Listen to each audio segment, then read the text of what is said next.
we eat, depending on what type of classification of food it is usually digested and metabolized or turned into different things. For instance, if you took a meal that has rice, beans, and sukuma wiki, the rice is purely classified as a carbohydrate. All right, so when carbohydrate is digested, it's turned into blood sugar, which is what we call glucose.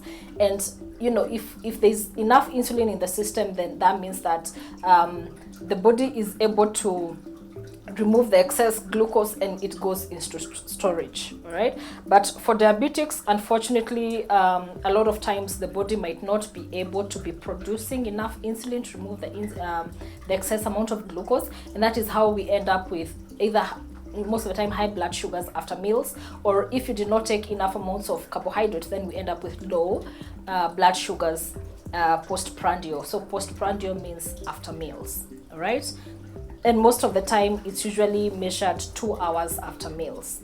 We've discussed that rice is a major carbohydrate. All right, so that is purely a source of carbohydrates, so that is definitely going to affect the sugars. The vegetables, especially if you're eating your green vegetables or maybe cucumber or tomatoes, now those do not really spike sugars. That's why it's very, very important to make sure that when you serve your plate, the highest portion of that plate is actually occupied by the vegetables, and the vegetables need to be low glycemic index vegetables. Now, the other portion of that food is a plant-based protein. Remember on the first video we discussed different types of proteins, yeah? So we discussed animal-based protein and we also discussed plant-based protein. So beans are actually plant-based protein. Now, one thing we often forget, unfortunately, is the fact that as much as legumes like beans, dolicho beans, which are njahe are called dolicho beans in English, you know, peas, which are also called minji in our local language, ndengo, kamande, you know, which are lentils. As much as all those are classified as plant-based protein, please remember that they actually have a carbohydrate content. All right, so when you're looking at the entire your plate in totality and how it's going to affect your blood sugars, you have to check at all the sources of carbohydrate in that particular meal. All right, so what is this carbohydrate load glycemic index that I keep mentioning? So if you were to compare the food with glucose normally does not require digestion. The moment you just take it through your mouth, it's literally just absorbed into the bloodstream, and that's why it's usually the best first aid product to use when you have hypoglycemia, which is low blood sugar. So if you have low blood sugar, it's very important for every diabetic to make sure that your handbag, or you know, your shirt for the men, you know, your pocket somewhere, just make sure that you actually have glucose somewhere, or the glucose sweets, Patco are glucose sweets. So when you crush it, it's just turned into glucose.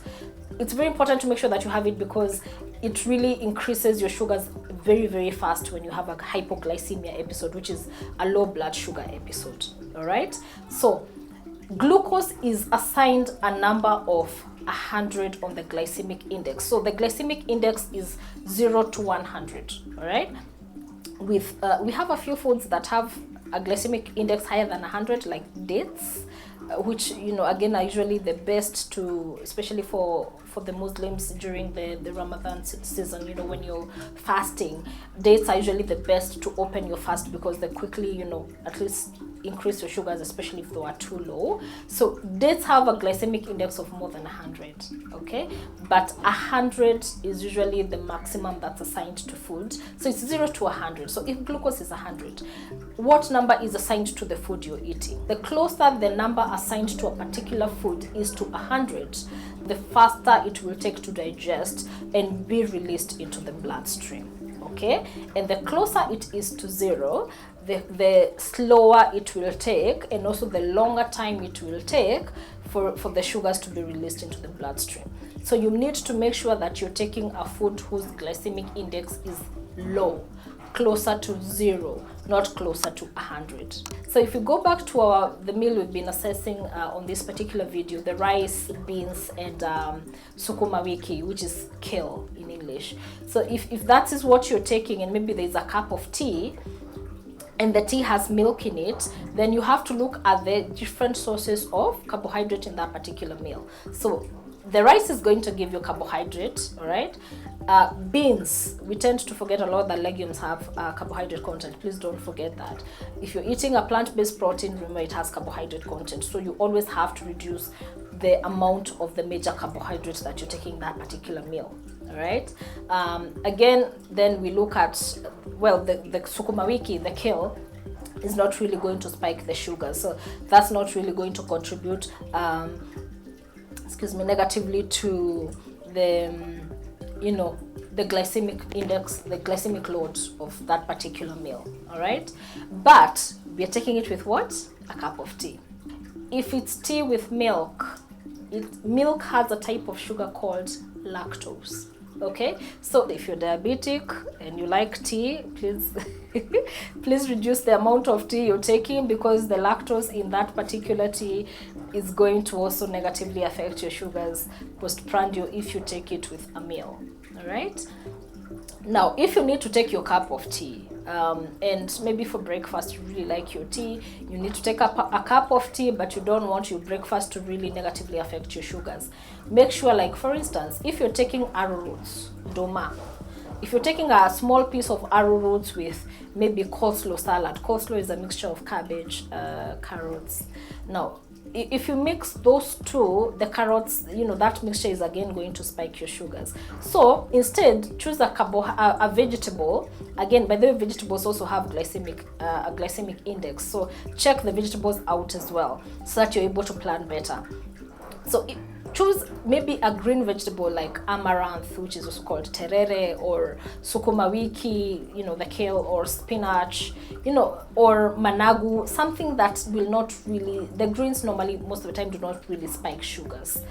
What mostly spike the sugars is what is cooked with, because if you're cooking your managu with milk or cream, please also remember the cream has lactose, all right? So diabetes is not really a restraining disorder. It's not that medical condition you live with that you're told, oh, don't eat this, don't eat. I meet people who I ask, what do you eat? Because they'll tell me, I tell them, do you eat this? They're like, no, I don't eat this, I don't eat this, I don't eat njahe, I don't eat cabbage, I don't eat. So what do you eat? So the key to knowing what to eat is the glycemic index and the glycemic load. So do not restrain yourself from eating everything. And make sure that your vegetables occupy the largest plate on your food, so that you're not eating too much of everything else that could be causing your sugars to go, too high.